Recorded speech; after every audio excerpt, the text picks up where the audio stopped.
without further ado, because I'll just keep rambling, Mike and Lee, I'm going to turn it over to you. I did enable screen sharing so you can share screens.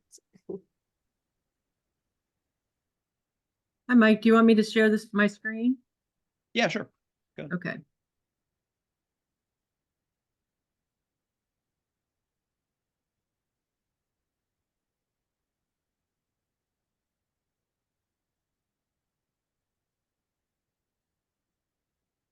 Well,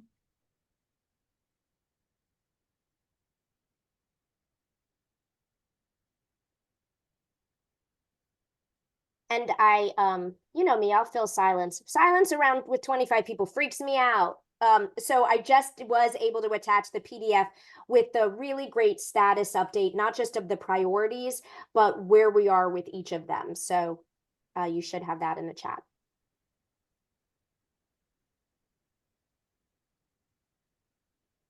can you see the screen, the slide? Yep. I see the slide, but it's in presenter mode, so you want to put it in slideshow mode. Or perhaps it's the full screen is showing to a different monitor.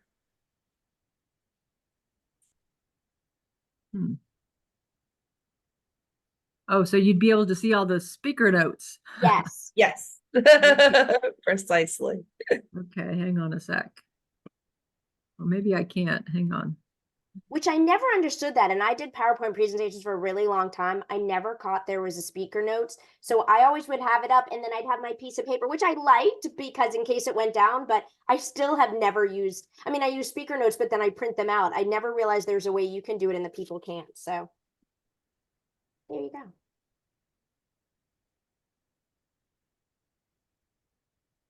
I did, while we're speaking of legislative issues, there was a few questions about why people couldn't electronically submit their advanced care planning forms to the Secretary of State.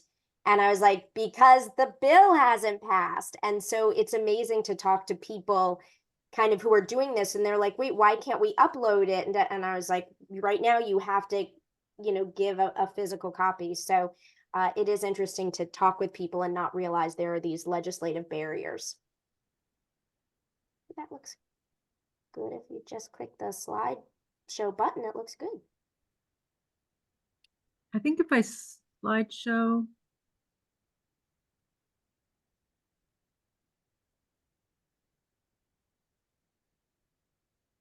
Are you still seeing those presenter notes? Yeah, I think it depends on which slideshow button you're pressing. If you go back, I don't know how are you just pressing that little picture on the very top? I'm pressing the slideshow button On the very top.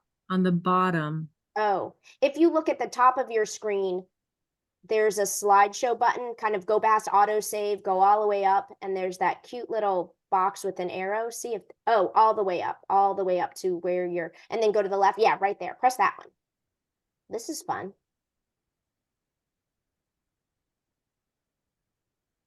Are you seeing the speaker notes? All right, I give up. We actually could see in presentation mode, we had the stuff at the top, but but right before you hit that last button, we could see the presentation mode. It had the slides on the side, but it's better than what it is now. Yeah, I think we'll Okay, have to do we'll it just this do it way. like that. Okay. Or hey, do you really quickly, you want me to just try and share mine, see if it works? Yeah, please do. I'm going to stop sharing. Let's We see. did practice this. It's just because we've done it before. Yeah. Do you have multiple monitors set up, Lee? Yeah. Yeah, it's probably going to a monitor that you're not sharing or a screen that you're not sharing. And that can happen sometimes. Mike, yours looks good. We can see the full screen there. Okay. Looks great. Thank you. All right, everyone can hear me okay? Yep. All right. Well, thanks for the introduction as always, Heather, and thank you everybody for making the time for Lee and I today. So yeah, as Heather said, this is part 3 of Advocacy 101. In retrospect, we probably should have chosen a different title. This is really, I think we're at the Advocacy 301 level. I think today is the senior level course that we'll be going through. If you do want to see either of our previous presentations, our first two, let me know, let Lee know, let Heather know, and we can certainly get you that content. Okay, so today's presentation all about the art and science of effective advocacy. And so basically what we mean by that is advocacy that's going to stand out from what I call the issue peddling masses, be those masses on Jones Street here in Raleigh, or on Capitol Hill in Washington, D.C. And so being able to do advocacy that stands out requires mastering nuances. So today's presentation is all about these nuances.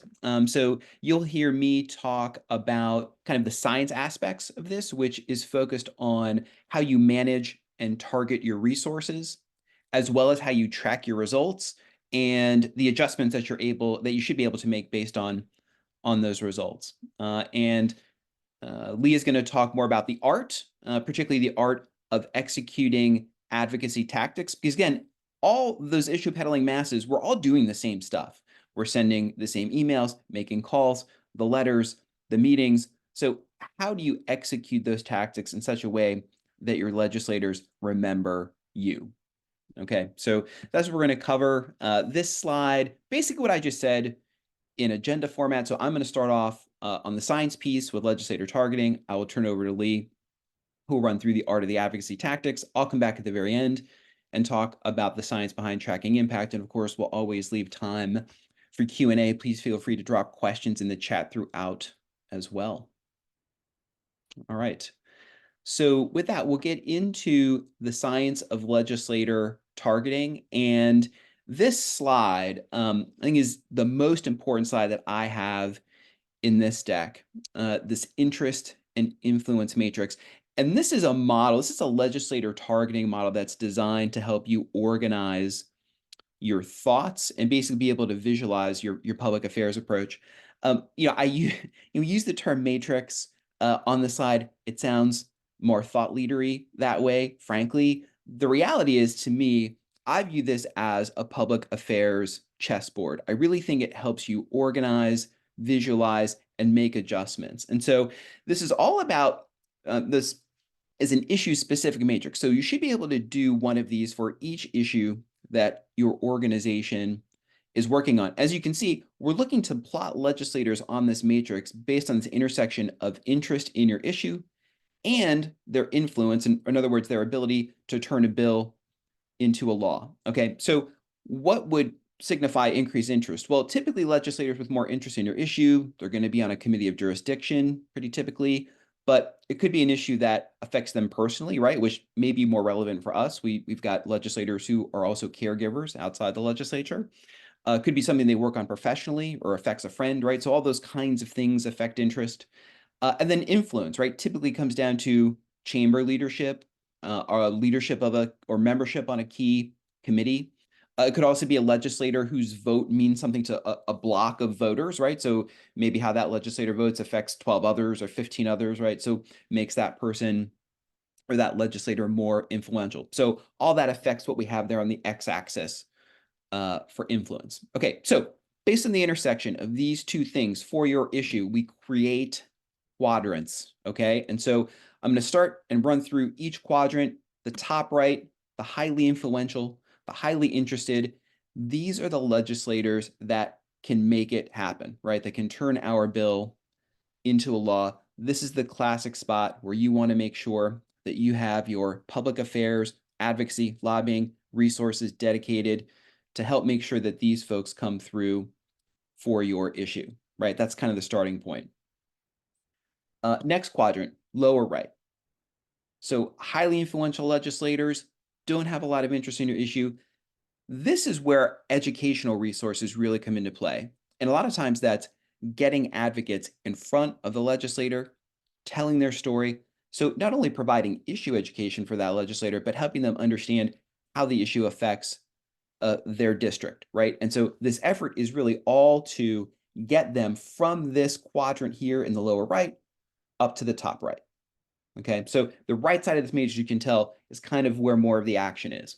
Okay, but onto the left side, legislators that are highly interested, not very influential, we always want to remain engaged with these people because politics change, things change, right? Committee assignments change, chamber leadership changes occasionally, right? So over time, these folks here in the top left could easily be moving more toward the top right. Okay, so we want to remain engaged with these folks. And then finally, bottom left, these are the folks that are probably less likely, probably won't be targets for a particular issue, less influential, less interested. So we're kind of just monitoring, because again, things do change. Maybe again, a committee assignment or leadership changes and they start moving to the right a little bit. But those are the folks, again, probably who need less emphasis ultimately. Okay, so again, this model is designed to provide you this kind of chessboard view, and ultimately it provides kind of a little bit of a touchstone, right? Because your public affairs activities should be working pretty consistently to move legislators up, right? We want to move them up that y-axis, up that interest axis. And then hopefully over time, they're also kind of moving to the right. So generally, hopefully, if things are going well on a particular issue, things on this matrix are moving up and to the right. Okay, so that's the interest and influence matrix. Again, I think a pretty powerful tool. Now, next thing, you want to make sure, as you compile a matrix or matrices, right, across all of your issues, it'll become clear who your targeted legislators or most important legislators are. And you want to make sure that you have a point person who's responsible for managing and ultimately that relationship. And ultimately, look, it takes a village, right? So there's probably going to be more legislators than staff can focus on. So that's why you have a lobbyist that can help you with some of those relationships, as well as hopefully some board members or more engaged advocates who can help with that as well. And this is really a perfect time. We've got about, as Lee indicated, session will be starting April 24th. They probably really won't do anything significant until early May. So we've got about 6 weeks to go until we get that level. So going through a legislator relationship assessment process now, again, is well timed. And to kind of keep with the theme of this section, kind of I would recommend adding some structure and a little bit of science to how you go about assessing these relationships, not just kind of back of the envelope notions of how things are going. And so occasionally with clients, we'll work them through what we call this relationship score, right? Creating a shorthand that helps you quickly understand exactly where you stand with a particular legislator. And then you can make sure that these scores are added to whatever you're using for your public affairs kind of management platform, a spreadsheet, a CRM, whatever. Now, obviously, this 1 through 5, just a sample, you would want to make sure that you're adjusting this for your organization. Maybe you want to have only 3 categories, maybe it's 4. Totally fine. What I would point out here, I think the takeaway from the slide is just some of the factors that you may want to use to assess what the score ought to be, right? So we're using knowledge here, both of your organization and the issue, the status of the point person engagement, whoever that point person is that you've assigned, as well as, most importantly, which you kind of see there in number 5, has this legislator done something to help your organization or your particular issue, right? Always taking that action should become kind of the most important part of your assessment. Okay, so the relationship score, kind of the second component of this assessment. Now, I would also encourage you, don't just let the numbers, whenever you've developed them, sit in your spreadsheet or sit in your CRM. They become more powerful when you then combine them with your matrix, right? So we're back to the matrix, right? This is exactly where we left off a few slides ago. But kind of just envision the power once you start plotting legislators with their relationship score, and you start looking, like, for instance, at your right side here in this create champions and educate areas. If you have a bunch of 2s and 3s over on that right side, probably indicates that there's something in your public affairs approach that you need to adjust, right? Something in your lobbying or advocacy efforts need to be different to be able to get more 4s and 5s on that side of your ledger, right? But also it's true that you may be able to visualize then, or maybe able to see different opportunities that you didn't see before, right? So, like, for instance, if you have a person here in this top left who's a 4 or a 5, and you see that they have a relationship, or they have a relationship with someone here on the right side who's a 2 or a 3, maybe they were elected at the same time, came in, freshmen together, built a bond, maybe they work in neighboring districts, whatever it may be, you may all of a sudden see like, oh goodness, well, I can ask my 4 or 5 over here to have a conversation with my 2 or 3 over here on the right-hand side and help me get them into this top right category. So again, just a helpful tool to help you see that whole playing field. Okay, so this last slide just summarizes really what I've already talked about. Again, these exercises are all about making sure that your public affairs resources are being dedicated to exactly the right legislators and applied in exactly the right way to get you the results that you want. So with that, I will turn it over to Lee. Thanks, Mike. Sure. You may go ahead and flip to the next slide. So I think what we're going to talk about now is the art of garnering support and moving individuals from a interested into a champion. And there's lots of different tactics that can be used, and we'll discuss these that are shown on the screen, which is legislator meetings, it's call to actions, it's PR events, it's advocacy days, and client and staff stories. Next slide, please. If you could put in the chat why you think stories matter. Why do personal stories make a difference? And just, you know, anything that comes to mind as to why stories are important. You know, we all know that legislators want to hear directly from their constituents. And these stories can help paint the picture on why they should care. Yep, we've got moves. People are moved by emotion, and examples makes them relatable. It helps people understand the why. Those are exactly what we're looking for. Click, please.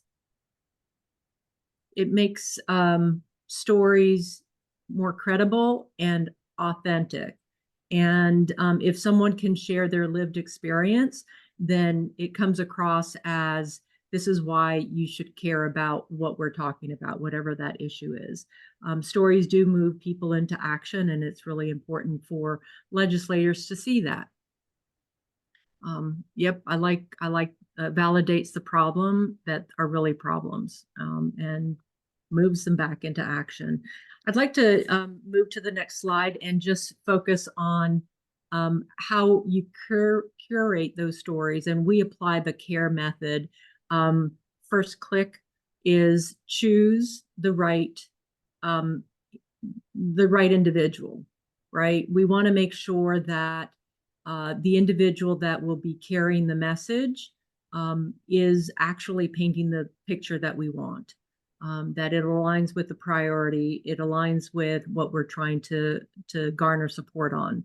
The next is A, which is ask the client. You never want to ask someone, you never want to put someone on the spot to share their story. They need to be able to share it in an authentic way, and asking for permission to either use their story or for them to personally share their story is really important.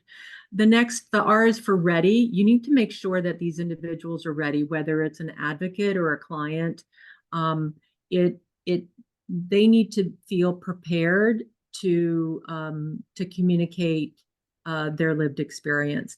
While we do provide the talking points on whatever the issue is, the point of sharing the story is not for them to repeat that back, to parrot that back. That's not helpful at all.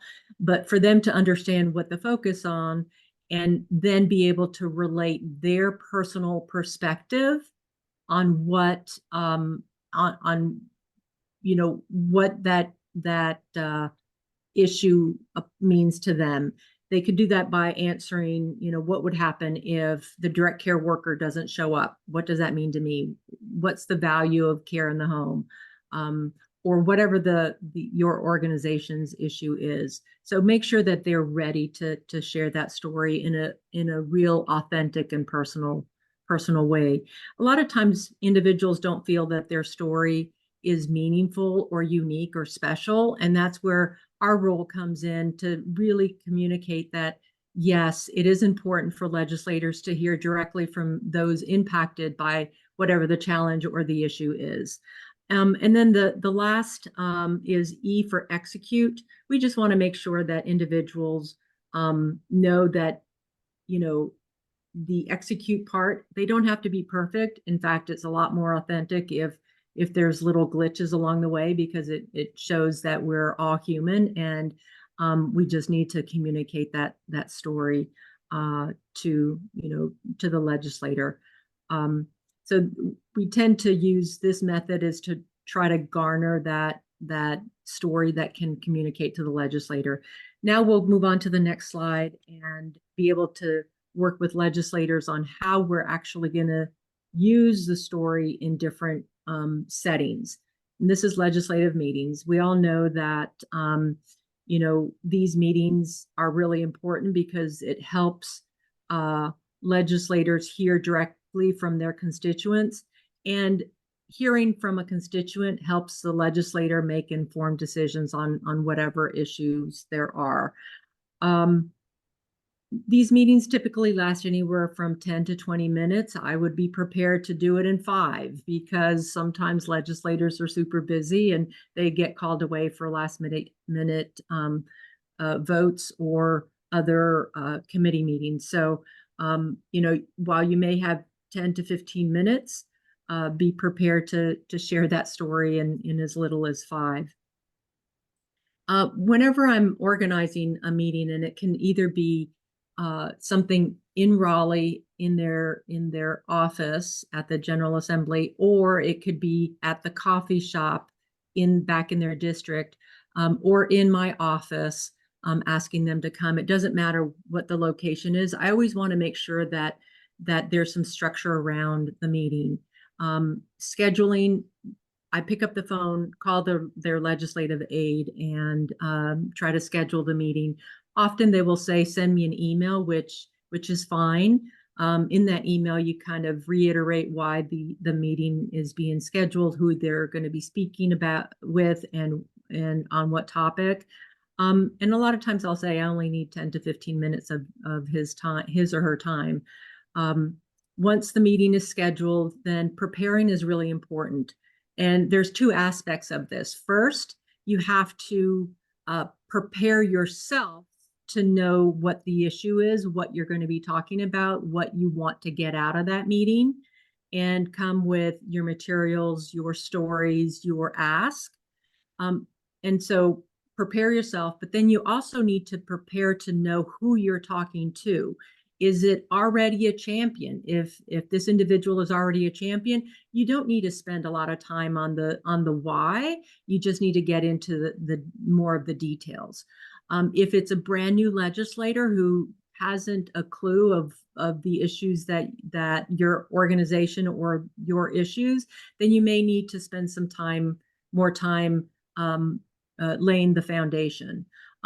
Also, you know, be able to know where on that matrix that individual lies, because if they have, you know, a lot of interest but aren't on a committee, they're still very valuable, because you can then see if there's a connection with someone else, or, you know, at the end, every legislator does vote when the bill comes to the floor, and they could be an influencer in a different way. While they may not be on a specific committee, they can still be talking to their colleagues in caucus or in other settings. So just make sure you know who you're talking to before you go in to talk to them.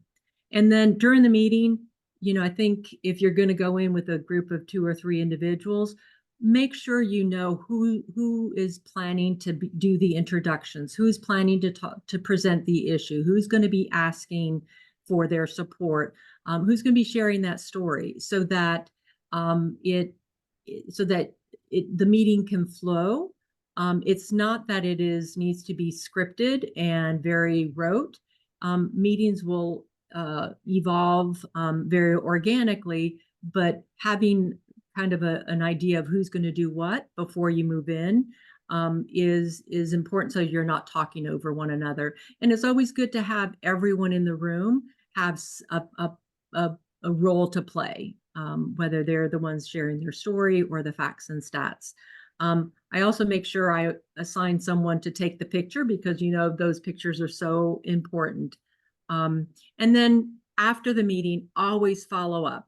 Send a thank you. Send, if you did take a picture, make sure you send a picture with the names and organizations of everyone in that picture, so that they can post it in their newsletter, and ask before you leave if you can post it in your newsletter, or on social media. So follow up is really important. It's also your opportunity to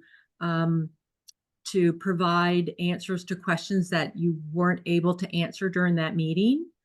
And it's always just another touch point. Before I end the meeting, I always ask the legislator, is there something that I can do for you? That way it invites more dialogue. Are there specific questions that I can answer for you that we did address? Again, that allows for a second or a third touch point later on. The thank yous are always very important. Let's move on to the next slide. It has a lot of information, just down and dirty on do's and don'ts. Not going to go over all of them, but they are just a good thing to share with your advocates, especially if they've not been a part of legislative meetings. I think the most important is, know your issue, what you're talking about, and you need to know what the opposition's views on those are, because you may be asked, right? And always come presenting a solution. And I think the other important thing is, remember that these legislators are part-time legislators and they're not experts in your area. And so therefore, you are the expert on your personal story, and on the issue. And so, these legislators have to cover a lot of different topics, and some have nothing to do with what they know. And so they're having to learn on the job. So these do's and don'ts are just a good thing to share with advocates before they head in. Let's move on to the next slide, which is focused on other ways to educate legislators and take them from knowing nothing about your issue to becoming very passionate and wanting to be a champion for your issue. These can be facility visits, having them come to your organization and see how work is done. It can also be home visits. The work that I do is taking legislators to individuals who rely on home and community-based services. One of the things to remember is that you need to first pick the right client. I made the mistake early on in my career of sending a legislator to a client who qualified for the service. Everything, was good. However, that was not, that client did not paint the picture that needed to be painted. And that legislator walked away with the wrong impression. And it took us probably 2 years to reconnect with that legislator and get him to now be a champion for services. And it was, there was one of those things, a comedy of errors, right? And so, so some of the things that we do now is we make sure we ready the client. We ready the caregiver who's in the home to make sure that they're willing and able to communicate the message that we're trying to communicate. But we also prepare the legislator. We put together a client profile, or a profile of why service is provided to this individual, the types of services, how often, what are their limitations, so that the legislator can walk in and before going in, know what to expect from this constituent. And then the other is we provide a little schedule of what the legislator can expect. Come in, introductions, short tour around the home, explanation about the equipment in the home, sit and visit with the family, learn about the issues. We provide even sample questions. Most legislators don't need the sample questions, but I think there are some that really appreciate knowing if they feel a little bit uncomfortable or stuck, what questions to ask. And they would have read them before they moved in. We always take pictures, those pictures of ones that we can then, with permission, of course, and all the appropriate authorizations signed, post on social media, put in our company newsletter, and the legislator can do the same thing. Next slide, please. Other events, I think the most visible manifestation of grassroots advocacy at work are these advocacy days. It shows a mass of individuals focused on one specific issue. The picture here was from last year, where I think it was about 120 advocates from 48 different agencies came together, and we met with over 150 legislators on why home care is important. It is really powerful to be able to say that in care delivery, we may be competitors, but in advocacy, we're all aligned on the issue and the message, and there is strength in numbers and unity in voice, and that's really, really important. So those types of events are always very important. And then the second to the last issue or tactic that we'll talk about today are PR and earned media. On the next slide, please.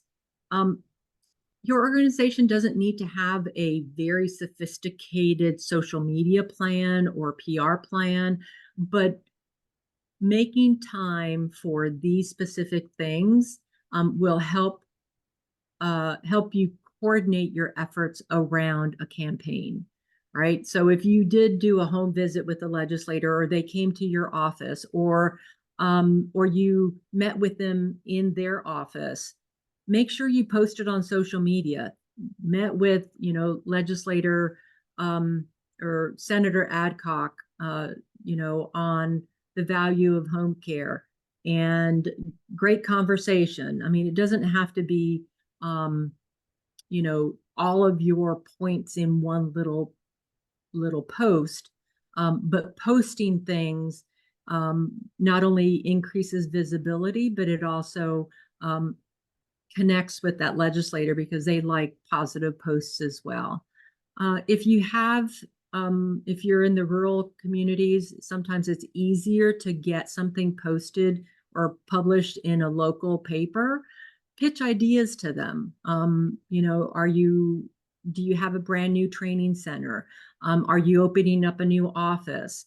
Not only pitch the idea to the media, but invite a legislator to that event, so that they can better learn about what you do, and let the media know that you have invited someone, and they might see that as newsworthy. We all know that if the media cycle is kind of slow that day, they may pick it up. Op-eds, letters to the editors, those are also very important if it's around a specific issue, that you can get either one of your advocates to pen that for the media. We always do press releases following certain events, just to try to get more traction. But I think the easiest thing to do is when you're meeting with legislators, just make sure you post something on Facebook, on LinkedIn, on Twitter, that you did meet with them and what was the outcome of that meeting. And then the last tactic is really something that I think helps galvanize the issues around the need. And we've all received those, templated requests to contact your legislator. And there's several different types, but those can be very effective in elevating your issue up to the top. Legislators tend to look at those mass media or mass emails as sometimes they see them as an annoyance, quite frankly, and hate to get them, but they put them in a file, and if they get 2 or 3, then they might believe that it's not that helpful or influential. But if they're getting 50 or 60 or 100, then it might bubble up like, ooh, I might pay attention to this a little bit more. I think the most important or the most effective are those personal, either emails or handwritten notes on the issue, because you can take it and make it your own. While you want to make sure that you're still aligned with whatever the organization's priorities are, making it your own elevates that to a something where a legislator will look at it and read it and respond. I've actually had legislators tell me that they printed out the email that I've sent with some of the information that I provided, and take it to a committee meeting so that they can ask questions. I always try to provide solutions. Legislators get folks complaining all the time. But if you come providing a solution, then they'll take that under advisement.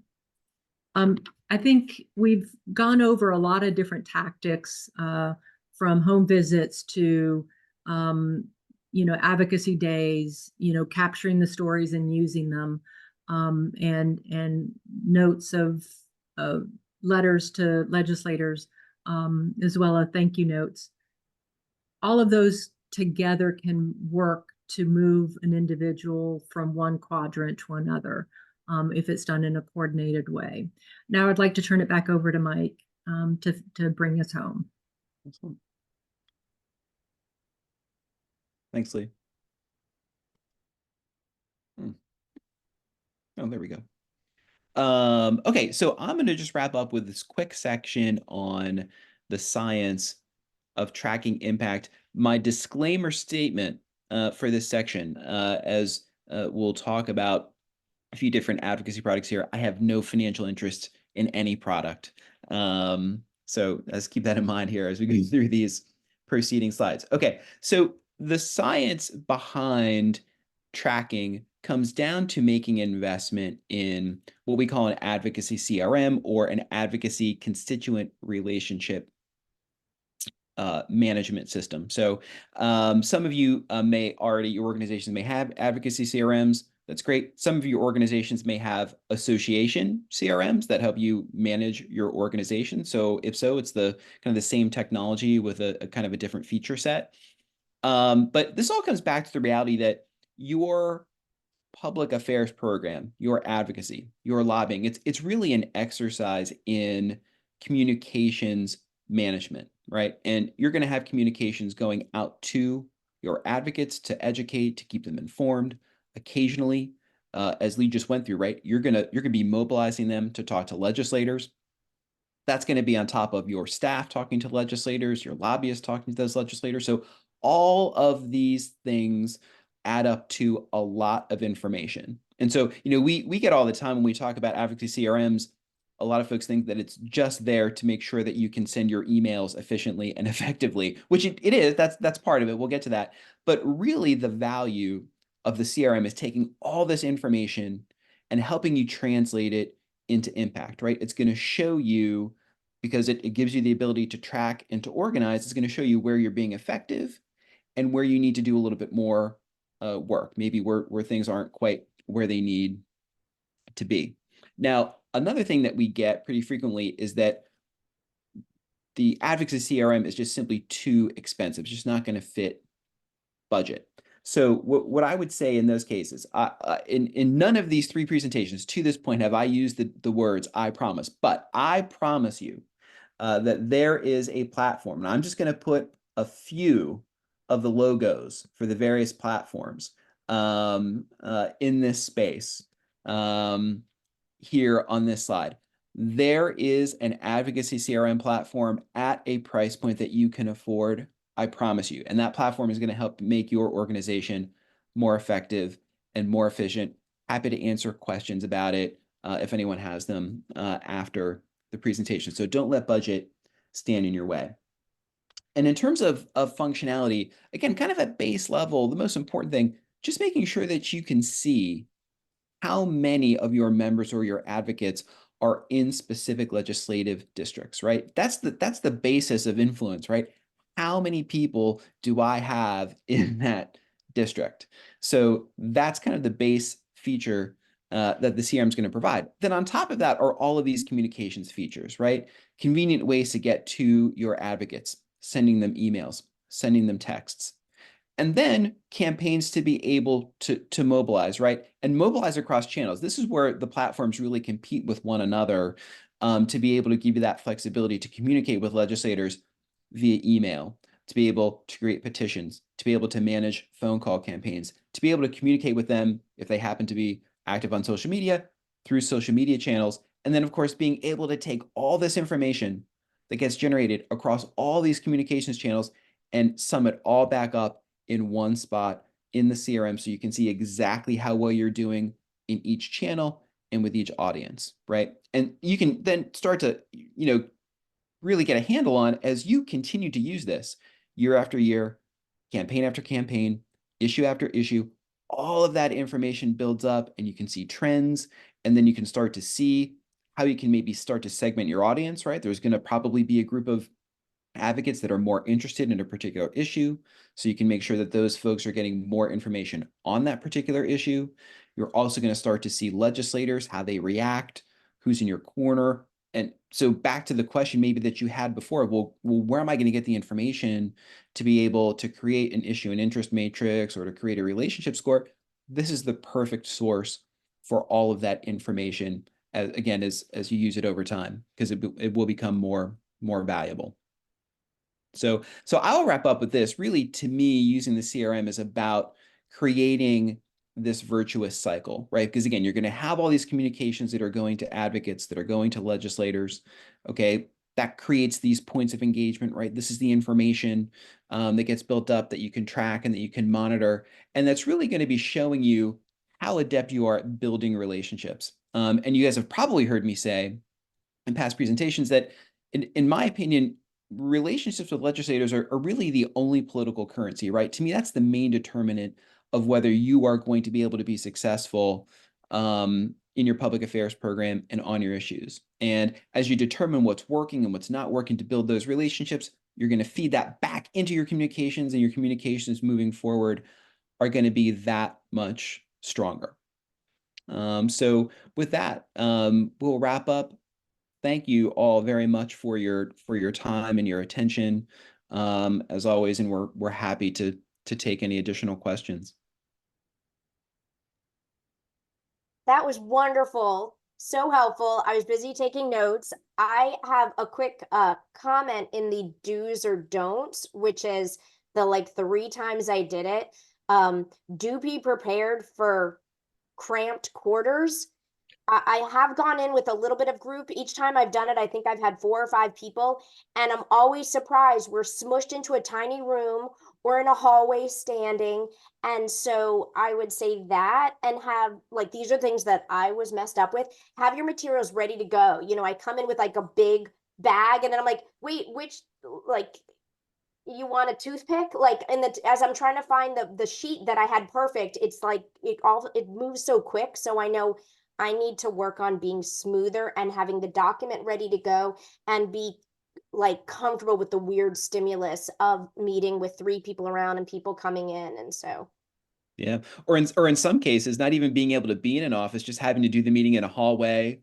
I've had to do them outside of elevators on Capitol Hill. Legislators are coming on and off. You get eventually you do get better having the meeting in odd places.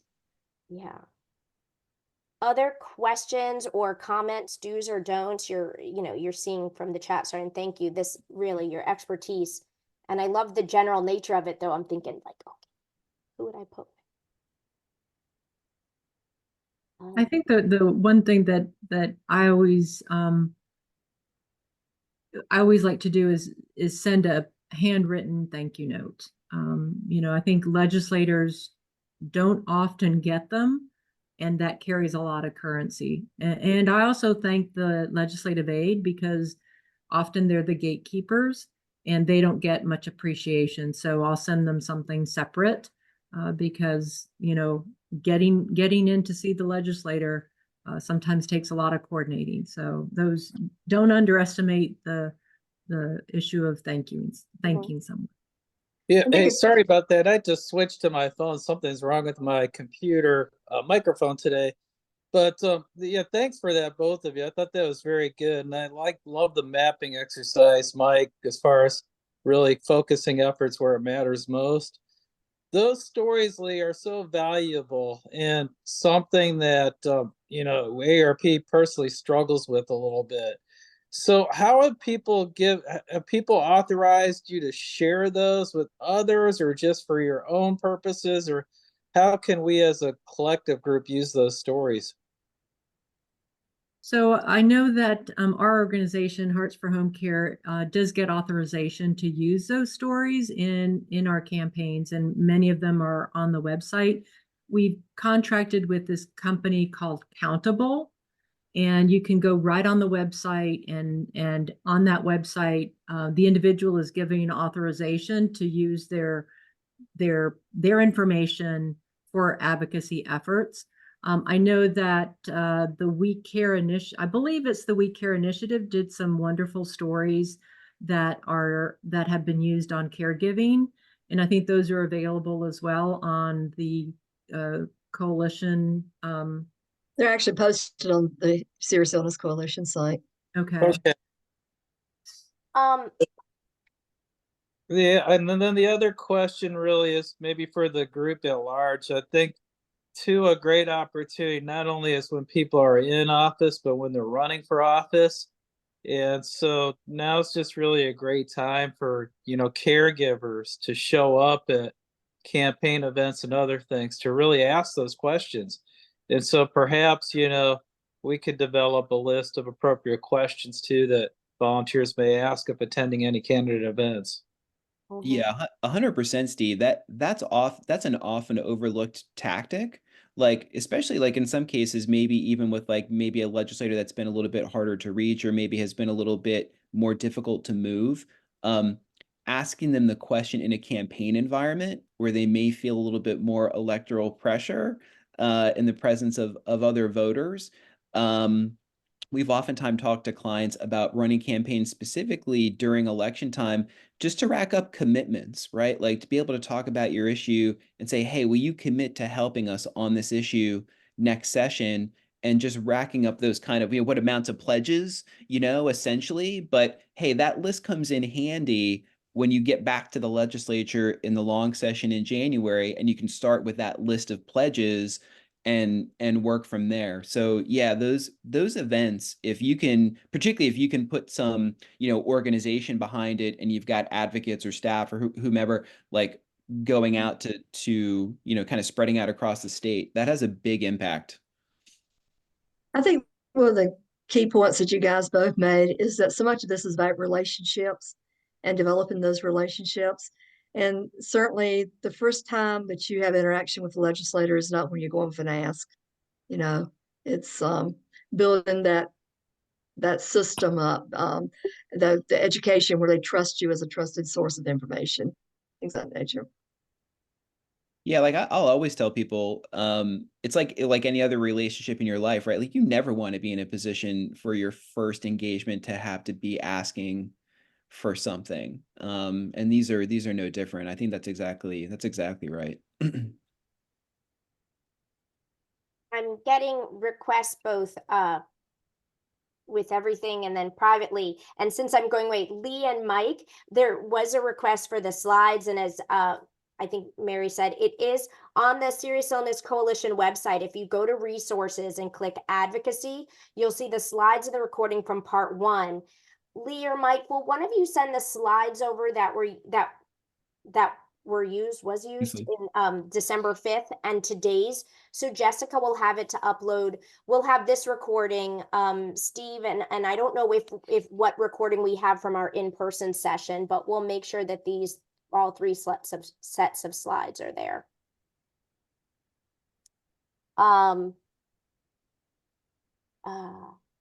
Other, there's a few things going on. I was seeing if there was any other questions or comments. Handwritten notes. I did want to give a shout out to the Coalition on Aging. When you've done your Aging Advocacy Day, I've done it, and I love it. You, before we even leave, you sit down, you give us notes, you give us pens, and you're like, write your thank you notes. It's like what I try to do with my kids after the holidays. And so I really loved that we were able to do the thank you notes before we even left, and that they were handwritten. And so I think that's a great idea for planning, is have the stationery ready to go and have someone assigned to like be the good mommy and daddy nag. Write your thank you notes. That was great. And also having a draft thank you note that people can modify is a good thing too. Yeah, 100%. And the other thing I would add too, just on the, a lot of what we do, as advocacy communicators, right? We're really just searching for, okay, what channel or channels can we kind of get a larger percentage of the share of voice, right? Like where can we stand out, particularly for smaller organizations? And that's where the postal mail really comes in handy. Like you lose track now, in the age in which we live, about how little mail now legislators get. And so when any type of letter, be it a letter on a particular issue asking for support or these thank you letters, what have you, like those get noticed really quickly. And that holds whether you're talking about a state legislator or members of Congress. Same thing. You don't have to get that many for it to get noted very quickly, and kind of get more eyeballs in that office on your issue. Yeah. One thing that we did a number of years ago was a little postcard campaign where we handed out the postcards to the aides and to the nurses, and either they themselves wrote something or the client themselves wrote something, and it was already pre-posted, pre-addressed, and all they had to do was mail it in, and it had their specific story. It was handwritten, and legislators, grabbed them and said, look how many I got. So something as simple as that can help as well. Well, I think this is great, has us all thinking, and I love that you make this so accessible and not scary, and dare I say fun, because I think I've shared my, as connecty and chatty as I am, I have a real issue with doing legislative stuff, because I hate that we put all of our energy in and then the whims and wins of politicians can change. But I love, these are really good points. And Sue Deaton, I think early on you made great points that these are really helpful, looking at that influencer matrix and relationship building. This is not just about our legislators, but how do we want to do that in our coalition building, any of the initiatives. Lee, you gave me a quick PTSD. I had a community meeting with a county, like a town hall, and one of the main leaders just negated the work. And it took 2 years to rebuild that relationship with the entire county. And I was not prepared for that. So I didn't really do my work realizing how angry she was with UNC at the time. So really knowing your folks and making sure people are on board to give stories, because it really does mess up relationships. So thank you